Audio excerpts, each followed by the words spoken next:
الحمد لله رب العالمين والعاقبة للمتقين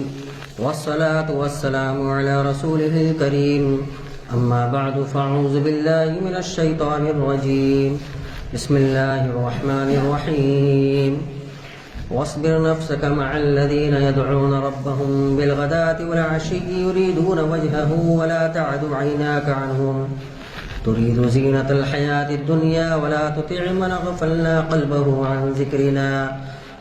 ذكرنا واتبع هواه وكان أمره فرطا صدق اللہ العظیم. بزرگوں اور عزیز دوستوں، علامہ نووی رحمۃ اللہ علیہ نے ریاض الصالحین جو کہ حدیث کی ایک کتاب ہے جو نصاب عالمیت کے اندر پڑھائی جاتی ہے، تو علامہ نووی رحمۃ اللہ علیہ نے ایک باب قائم کیا ہے، باب فضل ضعفۃ المسلمین، یعنی ضعیف مسلمانوں کے فضیلت کا باب. ضعیف مسلمان چاہے وہ جسمانی اعتبار سے کمزور ہو یا عہدہ اور منصب کے اعتبار سے کمزور ہو یا مال کے اعتبار سے کمزور ہو، وہ مسلمان جو ان چیزوں میں سے کسی بھی اعتبار سے کمزور ہے، ان کی صحت کمزور ہے، عمر دراز ہو چکے ہے، یا مال نہیں ہے، غریب ہے، مالی اعتبار سے کمزور ہے، ان کو کوئی عہدہ نہیں ملا ہے، کوئی منصب نہیں ملا ہے، معاشرے میں ان کی بہت زیادہ عزت نہیں ہے، تو علامہ نووی رحمۃ اللہ علیہ نے ایسے مسلمانوں کی فضیلت سے متعلق بات قائم کیا ہے. اور یہ بات قائم کرنے کا مقصد یہ ہے کہ ہمارا آپ اور تمام مسلمان ان مسلمانوں کو حقیر نہ سمجھے جو بظاہر کمزور نظر آ رہے ہیں. صحت کے اعتبار سے کمزور ہے تو اس کو بھی حقیر نہ سمجھے، عمر زیادہ ہو گئی ہے، عمر زیادہ ہونے کی وجہ سے کمزوری ہے تو ایسے لوگوں کو بھی حقیر نہ سمجھے. ان کے پاس مال نہیں ہے، دولت نہیں ہے، غربت میں زندگی گزار رہا ہے، رکشہ چلا رہا ہے، ٹھیلا چلا رہا ہے، چھوٹے موٹے کام کر کے اپنا گزارا کر رہا ہے، ایسے لوگوں کو بھی حقیر نہ سمجھے. آپ کو اگر اللہ نے عزت دی ہے، عہدہ دیا ہے، منصب سے نوازا ہے، تو ایسے افراد کو حقیر نہ سمجھے جن کے پاس کوئی عہدہ نہیں ہے، کوئی منصب نہیں ہے. کیونکہ آپ کے پاس یہ جو عہدہ ہے، یہ منصب ہے، یہ مال ہے، دولت ہے، آپ کی معاشرے میں بہت زیادہ عزت ہے، آپ کی معاشرے میں بہت زیادہ شہرت ہے، آپ کو لوگ بہت زیادہ مانتے ہیں، آپ کے فالوور بہت زیادہ ہیں. لیکن یاد رکھیں اللہ تبارک و تعالیٰ کے یہاں دنیا کی عزت، دنیا کی شہرت، دنیا کے فالوور، دنیا کا مال، دنیا کی دولت، یہ ساری چیزیں کوئی بھی اہمیت نہیں رکھتی، کچھ بھی اہمیت نہیں رکھتی. اگر یہ دنیاوی شہرت، دنیاوی عزت یہ بہت زیادہ اہمیت کی حامل ہوتی، اللہ تبارک و تعالیٰ کے نزدیک اس کی قدر ہوتی، اس کی بہت زیادہ اہمیت اور عظمت ہوتی، تو اللہ تبارک و تعالیٰ ان نافرمانوں کو دولت سے نہ نوازتا جو صبح سے لے کے شام تک کے شرک کی ضلالت میں، کفر کی ضلالت میں زندگی گزار رہے ہیں. اگر شہرت ملنے کی کوئی اہمیت ہوتی تو اللہ تبارک و تعالیٰ ان لوگوں کو شہرت سے نہیں نوازتا جو کفر و ضلالت کی زندگی گزار رہے ہیں. عہدہ ملنا، اس کی اہمیت اگر اللہ تبارک و تعالیٰ کی ہوتی تو اللہ تبارک و تعالیٰ ان لوگوں کو عہدے سے نہیں نوازتا جو کفر شرکی کی ضلالت جیسی زندگی گزار رہے ہیں. اگر اللہ تبارک و تعالیٰ نے آپ کو عہدہ دیا ہے، آپ کو منصب دیا ہے، آپ کو عزت سے نوازا ہے تو اپنا محاسبہ کرے کہ اس عزت کا، اس شہرت کا، اس عہدے کا، اس منصب کا آپ غلط استعمال تو نہیں کر رہے ہیں۔ اگر صحیح استعمال کر رہے ہیں تو اس پر شکر ادا کرے، اور اگر غلط استعمال کر رہے ہیں، اپنے عہدے کا غلط استعمال ہو رہا ہے، مال کا غلط استعمال ہو رہا ہے، ملی ہوئی شہرت کا غلط استعمال ہو رہا ہے، تو اللہ تبارک و تعالیٰ سے ڈرے کہ وہ دن آنے والا ہے، میدان حشر میں جمع ہونا ہے، اللہ تبارک و تعالیٰ کے سامنے حاضری ہونی ہے۔ جس عزت پر تم اترا رہے ہو، جس شہرت پر تم اترا رہے ہو، جن عہدوں پر تم کو گھمنڈ ہے، جس منصب پر تم کو گھمنڈ ہے، وہ گھمنڈ اس وقت چکنا چور ہو جائے گا جب میدان حشر برپا ہوگا اور ایک ایک عمل کا حساب دینا ہوگا۔ آج ہم اپنے فالوورز پر اترا رہے ہیں، اپنے عہدے پر اترا رہے ہیں، لیکن ذرا یاد کرے کہ اس عہدے کا، ان فالوورز کا اگر غلط استعمال کیا ہوگا، میدان حشر برپا ہو جائے گا، اور اللہ تبارک و تعالی ہمارے ایک ایک عمل کو ان لوگوں کے سامنے بیان کرے گا جو ہماری بہت عزت کیا کرتے تھے، جو ہماری بہت شہرت کیا کرتے تھے۔ اس وقت ہمارے ندامت کا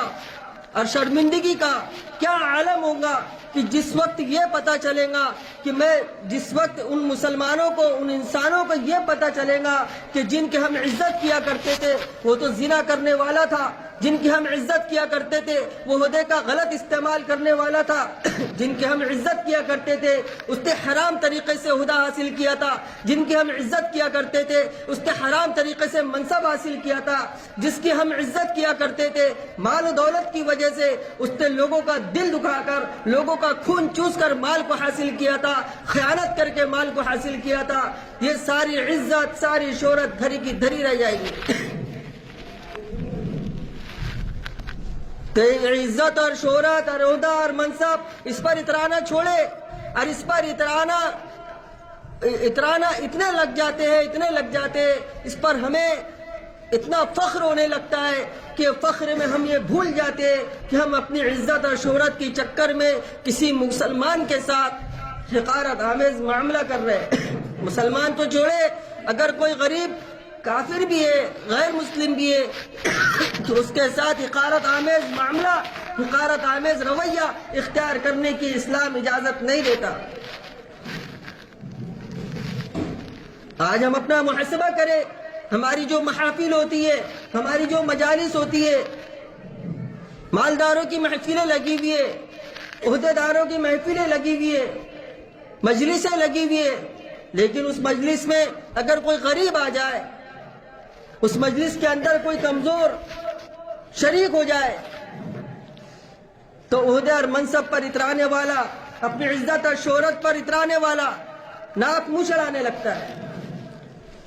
آج دیکھیے، آج آپ پروگراموں میں جائیں، سمجھ میں آئیں گا، جو ہمارا نکاح کے مجالس منعقد ہو رہی ہے، ولیمے کی جو مجلسیں منعقد ہوتی ہے، اس میں جا کر دیکھیں جو تقاریب ہوتی ہے، جو مالدار ہوتا ہے، جو صاحب عزت ہوتا ہے، اس کی شہرت ہوتی ہے، اس کی بڑی خاطر تواضع کی جاتی ہے، لیکن بیچارہ غریب ہے، رکشہ چلانے والا ہے، ٹھیلا چلانے والا ہے، صبح سے لے کر شام تک کے اپنے بیوی بچوں کے لیے محنت کرتا ہے، مشقت کرتا ہے، وہ آپ کی دعوت میں شریک ہو رہا ہے تو آپ اس کی طرف کسی قسم کی توجہ دینا ضروری نہیں سمجھتے۔ ہم نے یہ سمجھ لیا ہے کہ ہم چند اعمال کر کے دیندار ہو گئے، نمازیں پڑھ لی، روزہ رکھ لیا، زکوٰۃ دے دی، حج ادا کر لیا، لیکن اخلاقیات کیا ہے؟ حسن اخلاق کیا ہے؟ اس کو ہم فراموش کر بیٹھے۔ تو اسلام قطعاً اجازت نہیں دیتا کہ کسی مسلمان کے ساتھ یا کسی کافر کے ساتھ ذلت آمیز معاملہ کیا جائے، یہ اسلام کے اخلاق نہیں ہے۔ یاد رکھے، جس شخص کی تقریب میں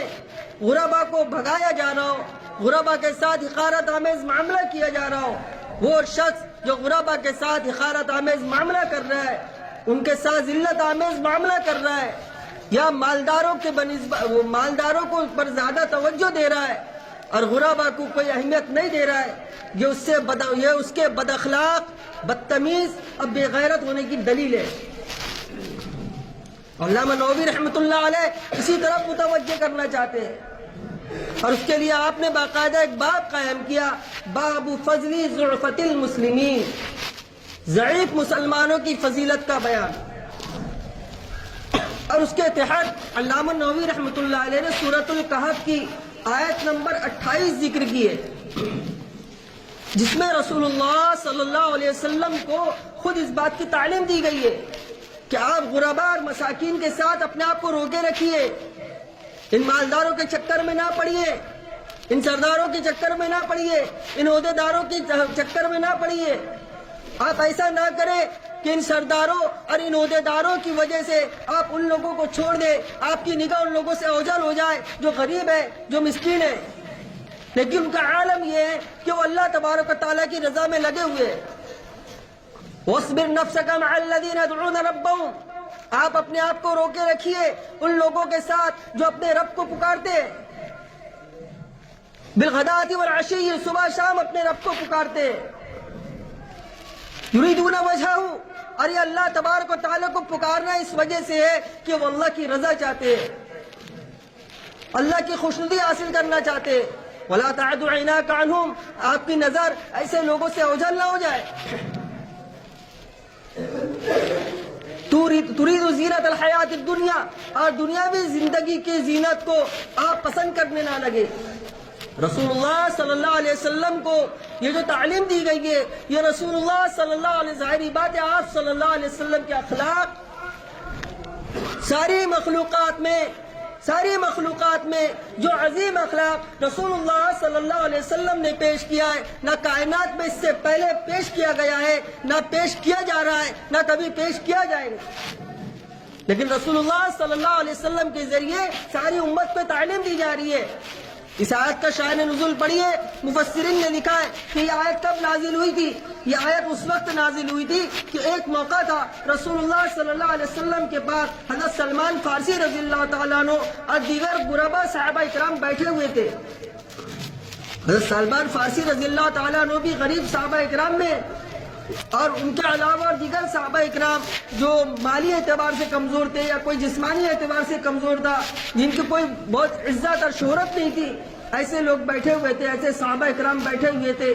تو عرب کے سردار آئے اور ان سرداروں نے رسول اللہ صلی اللہ علیہ وسلم سے کہا، یا رسول اللہ صلی اللہ علیہ وسلم، یہ حقیر لوگ ہیں، یہ کمزور لوگ ہیں، آپ ہمیں ان لوگوں کے سامنے نہ بلایا کریں، ان غریبوں کے سامنے ہمیں نہ بلائے، ان کے لیے الگ مجلس لگائے اور ہمارے لیے الگ مجلس لگائے۔ غریبوں کی جو مجالس ہے وہ الگ ہونی چاہیے، اور ہم سردار ہیں، ہم عہدیدار ہیں، ہم شہرت یافتہ ہیں، ہماری مجلس الگ ہونی چاہیے۔ بس ان کا یہ کہنا تھا کہ رسول اللہ صلی اللہ علیہ وسلم پر یہ آیت نازل ہو گئی، وَاصْبِرْ نَفْسَكَ مَعَ الَّذِينَ يَدْعُونَ رَبَّهُمْ بِالْغَدَاةِ وَالْعَشِيِّ، کہ آپ ان لوگوں کے ساتھ اپنے آپ کو روکے رکھیے جو اللہ کی رضا میں صبح شام لگے ہوئے۔ تو رسول اللہ صلی اللہ علیہ وسلم کی تعلیم ہے غربا کے ساتھ، مساکین کے ساتھ، جسمانی اعتبار سے کمزوروں کے ساتھ، ان لوگوں کے ساتھ اچھا سلوک کرنا ہے، اچھا برتاؤ کرنا ہے۔ آج اکثر و بیشتر تقاریب میں دیکھنے میں آتا ہے، ابھی جلدی کی بات ہے، ایک تقریب میں شامل ہونا ہوا، جس صاحب کے گھر میں پروگرام تھا، وہ صاحب بڑے دیندار سمجھے جاتے، بڑے صاحب علم سمجھے جاتے، میں نام ذکر نہیں کروں گا، لیکن بڑا عجیب و غریب ان کی جو حرکت ہے وہ بڑی عجیب و غریب لگی۔ جب وہ کھانے کا ٹیبل لگایا گیا تو کھانے کا ٹیبل جب لگا، وہ ٹیبل لگنے سے لے کر کھانا ختم ہونے تک وہ صاحب کو میں نے بھی دیکھا اور دیگر علماء اکرام جو شامل تھے ان لوگوں نے بھی اس کو محسوس کیا کہ وہ صاحب شروع سے آخر تک کے اس ایک ٹیبل میں ایک بہت مالدار شخص بیٹھا ہوا تھا، اسی کے پاس کھڑے رہے، اور دیگر مہمانان جو کھانا کھا رہے تھے ان کی طرف انہوں نے توجہ دینا کوئی ضروری نہیں سمجھا۔ یہ ایسی غلطیاں صاحب علم لوگوں سے بھی ہوتی ہے، اسلام کی تعلیم نہیں ہے۔ اور ہمارے اکثر و بیشتر تقاریب میں یہ چیز دیکھنے میں آتی ہے کی خاطر تواضع کی جا رہی ہے، لیکن صورت دیکھ کر خاطر تواضع کی جا رہی ہے۔ مالدار آدمی کی خاطر تواضع کر رہا ہے، کوئی عہدے والا آ گیا تو اس کی خاطر تواضع کی جا رہی ہے۔ بغل میں ایک غریب آدمی بیٹھا ہوا ہے جس کو آپ نے دعوت دے کر بلایا ہے، اس کے ساتھ ایسا برتاؤ کیا جا رہا ہے جیسے اس کو آپ نے دعوت ہی نہیں دیا، بغیر دعوت کے وہ شرکت کیا ہے۔ یاد رکھیے، اگر اس طریقے کا معاملہ ہم اور آپ کر رہے ہیں اور پھر اس پر مطمئن ہے کہ میں نمازی ہوں، میں روزے دار ہوں، میں صدقہ خیرات کرنے والا ہوں، میں حج و زکوٰۃ ادا کرنے والا ہوں، تو یہ آپ کا اطمینان جہنم کے اندر، آپ میدان حشر میں آپ کو بے اطمینان کر دے گا۔ سراسر یہ تکبر کا کھلی اور واضح دلیل ہے کہ ایک کے ساتھ کچھ اور معاملہ اور ایک کے ساتھ کچھ اور معاملہ۔ ہاں، البتہ کبھی ایسا ہوتا ہے کہ آدمی جو ہے کبھی کسی کے ساتھ کچھ اہم بات میں، اہم گفتگو میں مصروف ہوتا ہے، جانے انجانے میں بغل والے کی طرف توجہ نہیں کر پاتا ہے، وہ ایک چیز الگ ہے۔ لیکن عام طور پر تقاریب میں یہ جو لوگوں کا مزاج بنتا جا رہا ہے کہ مالدار شخص کو بڑی خاطر تواضع سے بڑا پروٹوکول دیا جاتا ہے، بڑی خاطر کی جاتی ہے، اور جو غیر مالدار ہوتے ہیں، کمزور ہوتے ہیں، ان کی طرف توجہ نہیں دی جاتی، جس کی وجہ سے یہ ہوتا ہے کہ وہ شخص جو غریب آپ کے آگے دعوت میں شرکت ہوا ہے، اس سے بڑی شرمندگی محسوس ہوتی ہے۔ وہ یہ سوچنے پر مجبور ہو جاتا ہے کہ اے کاش میں یہاں پر شریک نہ ہوا ہوں۔ ہماری تقاریب ایسی ذلت آمیز تقاریب رہیں گی، اور پھر ان تقاریب کے بعد اگر ہم یہ امید رکھیں گے کہ ہماری بچہ اور بچی کی جو نکاح ہوا ہے وہ خوشحالی کے ساتھ وہ زندگی بسر کرے، وہ خوشحالی کے ساتھ آپس میں رہنے لگ جائے، یاد رکھیے دوسروں کا دل دکھا کر، دوسروں کا دل توڑ کر اگر آپ خوشی تلاش کر رہے ہو، خوشی کی امید رکھ رہے ہو، تو آپ سے بڑا احمق کوئی نہیں ہے۔ بہرحال میں یہ عرض کر رہا تھا کہ رسول اللہ صلی اللہ علیہ وسلم کو یہ تعلیم دی گئی کہ آپ غربا کے ساتھ، مساکین کے ساتھ اپنے آپ کو روکے رکھیں، اور غربا اور مساکین کے ساتھ اچھا سلوک کرنا، اچھا برتاؤ کرنا، یہ حسن اخلاق کے اندر آتا ہے، اور یہ اسلام کے لوازمات میں سے ہے۔ یہ کوئی ایسی چیز نہیں ہے کہ کرو تو ثواب ہے، نہیں کرو تو کوئی گناہ نہیں، ایسا نہیں ہے، یہ لوازمات میں سے ہے، اس کو کرنا ہے۔ ہمارے اندر جو خناس بسا ہوا ہے، جو غریبوں کے ساتھ حقارت آمیز معاملہ کرواتا ہے، اس خناس کو ختم کرنا ہے۔ یہ خناس اگر ہمارے اندر بھرا ہوا ہے تو سمجھ لیں ہمارے اندر تکبر ہے۔ تو رسول اللہ صلی اللہ علیہ وسلم کی اسی طریقے سے ایک مرتبہ سورہ عبس آپ پڑھ کر دیکھیے، اس کا ترجمہ پڑھ کر دیکھیے۔ ہمارے لیے سب سے بڑی مصیبت آج یہ ہو گئی کہ ہمارے پاس وقت ہی نہیں ہے، وقت ہی نہیں ہے۔ مساجد کے اندر تعلیم ہوتی ہے، بہت سے مساجد میں فضائل کی تعلیم ہو رہی ہے، بہت سے مساجد میں فضائل کی تعلیم تو ساری مساجدوں میں ہوتی ہے، بہت سی مساجد میں تفاسیر کی تعلیم ہوتی ہے، لیکن ہمارے پاس وقت نہیں ہے۔ نماز پڑھنے آئیں گے، نماز پڑھنے کے بعد فوراً ہم کو گھر جانا ہے، اور نماز پڑھنے کے بعد مسجد سے باہر نکلنے میں ہمارا جو معاملہ ہوتا ہے، ہم ایسا جتلانا چاہتے ہیں کہ میں بہت زیادہ مصروف ہوں،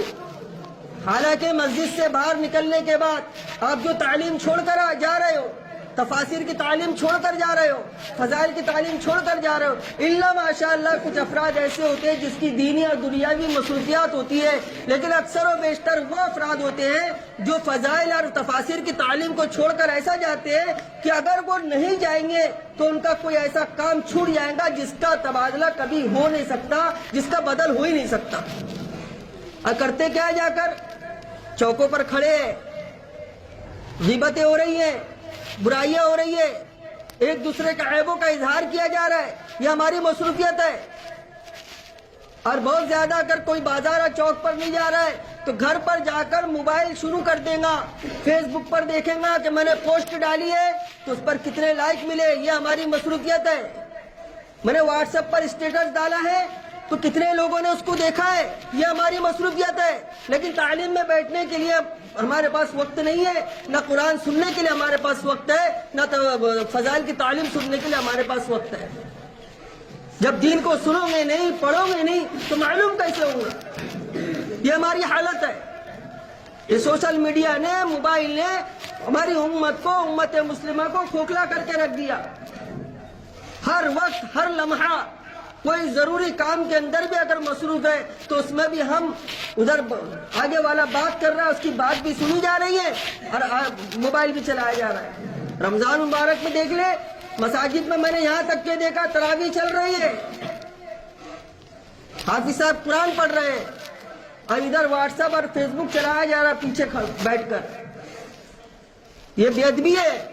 یہ قرآن کی بے ادبی ہے. کیونکہ اللہ تبارک و تعالیٰ کا فرمان ہے وَإِذَا قُرِئَ الْقُرْآنُ فَاسْتَمِعُوا لَهُ وَأَنصِتُوا لَعَلَّكُمْ تُرْحَمُونَ. جب قرآن پڑھا جائے خاموش رہو، متوجہ ہو کر اس کو سنو. تو ہماری جو مصروفیات، جس کو ہم مصروفیات سمجھ رہے ہیں، اس سے باہر نکلے، تفاسیر کی تعلیم کے اندر، فضائل کی تعلیم کے اندر بیٹھے. جن مساجد میں صرف فضائل کی تعلیم ہوتی ہے وہاں پر تفاسیر کا سلسلہ شروع کرائے، علماء سے بات کرے کہ ہمارے آپ تفسیر کی تعلیم بھی شروع کرائے. بہرحال میں یہ عرض کر رہا تھا کہ سورہ عبس کے اندر اللہ تبارک و تعالیٰ نے جو سورہ عبس جو نازل ہوئی ہے اس کے اندر بھی یہ تعلیم دی گئی ہے. اس کا شان نزول یہ ہے،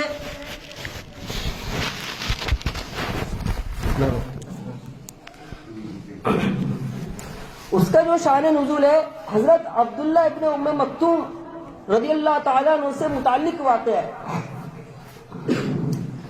ایک مرتبہ رسول اللہ صلی اللہ علیہ وسلم عرب کے کچھ افراد، کوئی صاحب ثروت تھا، کوئی قوم کا سردار تھا، اپنی قوم کے، اپنی جو برادری کے جانے مانے لوگوں کے ساتھ بات کر رہے تھے، ان کو دین کی دعوت دے رہے تھے. اور رسول اللہ صلی اللہ علیہ وسلم ان کو دین سمجھانے میں بہت زیادہ مصروف تھے. دیکھیے اللہ تبارک و تعالیٰ نے قرآن کریم کے اندر بے شمار جگہوں پر رسول اللہ صلی اللہ علیہ وسلم کی تعریف بیان فرمائی ہے.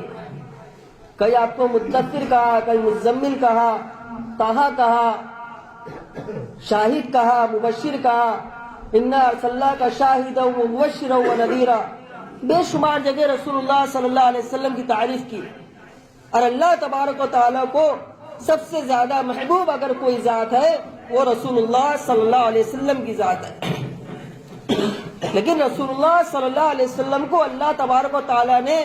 بعض مقامات پر محبوبانہ عتاب فرمایا ہے. یعنی وہ عتاب جو ایک محبت کرنے والے کو کیا جاتا ہے. ان مقامات میں سے ایک مقام یہ سورہ عبس ہے.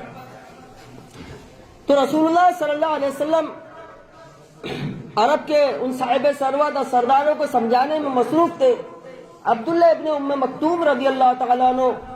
اتنے میں آئے، ان کو کوئی سوال پوچھنا تھا، کوئی مسئلہ پوچھنا تھا. تو رسول اللہ صلی اللہ علیہ وسلم نے ان سے فرمایا کہ تم ٹھہر جاؤ. اور نعوذ باللہ ثم نعوذ باللہ، رسول اللہ صلی اللہ علیہ وسلم کا مقصد ان کو چھوٹا سمجھنا نہیں تھا. رسول اللہ صلی اللہ علیہ وسلم ان کو حقیر نعوذ باللہ نہیں سمجھ رہے تھے کہ نابینا صحابی ہے، ان سے اگر نہیں بھی بات کیا تو کیا ہوگا، اس طریقے سے معاملہ نہیں تھا. بلکہ آپ کی نیت یہ تھی کہ یہ تو اپنے آدمی ہے، یہ تو اپنے ہی ہیں، صاحب ایمان ہیں اور دین سے رغبت رکھنے والے ہیں، میرے سے محبت کرنے والے ہیں، ان کو تو میں بعد میں بھی سمجھا سکتا ہوں. ارے جو قوم کے سردار آئے ہوئے ہیں یہ اگر دین پر آ جائیں گے، اسلام قبول کر لیں گے تو ان کے جو فالوورز ہیں، ان کو جو ماننے والے ہیں، ان کے لیے اسلام میں آنا آسان ہو جائے گا. یہ نیت آپ صلی اللہ علیہ وسلم کی تھی. اور ظاہری بات ہے ہم کو مسلمان ہونے کے اعتبار سے ہم کو یہی یقین رکھنا ہے کہ رسول اللہ صلی اللہ علیہ وسلم نے عبداللہ ابن ام مکتوم رضی اللہ تعالیٰ عنہ کے ساتھ جو معاملہ کیا وہ حقارت کا، چھوٹا سمجھ کر نہیں کیا، بلکہ یہ مصلحت سمجھ کر کیا ہے. لیکن اللہ تبارک و تعالیٰ کو یہ چیز بھی ناگوار گزری اور آپ نے فرمایا، قرآن شان اس آیت نازل ہو گئی، عبس وتولی، آپ نے کیوری چڑھا لی، منہ موڑ لیا. ان جاءہ الاعمی، جب آپ کے پاس ایک نابینا آیا، وما یدریک لعلہ یزکی، آپ کو کیا معلوم وہ سدھر جاتا، سیدھا ہو جاتا، نصیحت حاصل کر لیتا. آپ اگر اس کو نصیحت کرتے تو یہاں پر پوری تفصیل بات کی آیتوں میں موجود ہے کہ آپ صلی اللہ علیہ وسلم کو یہاں پر تنبیہ کی گئی اس بات کی کہ آپ نے عبداللہ ابن ام مکتوم رضی اللہ تعالیٰ عنہ کو روک کر جو ان کو سمجھانے پر آپ مصروف رہے ہیں، یہ چیز ہم کو ناگوار گزری۔ اب دیکھیں یہاں پر ایک چیز یہاں پر نقطے کی جو سمجھنے کی ہے، آج بہت سے حضرات اہل تبلیغ پر، تبلیغی جماعت پر اشکال کرتے ہیں۔ اشکال یہ کرتے ہیں کہ پہلے کافروں کو دعوت دینا چاہیے، تبلیغی جماعت مسلمانوں کو دعوت دیتی ہے۔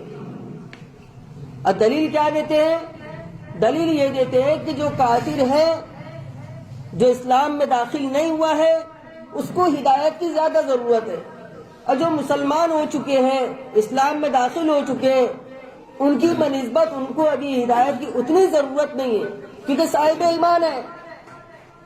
آج نہیں تو کل سمجھ جائیں گا، قرآن پر اس کا یقین ہے، حدیث پر اس کا یقین ہے، رسول اللہ صلی اللہ علیہ وسلم کی ذات اقدس پر اس کا یقین ہے،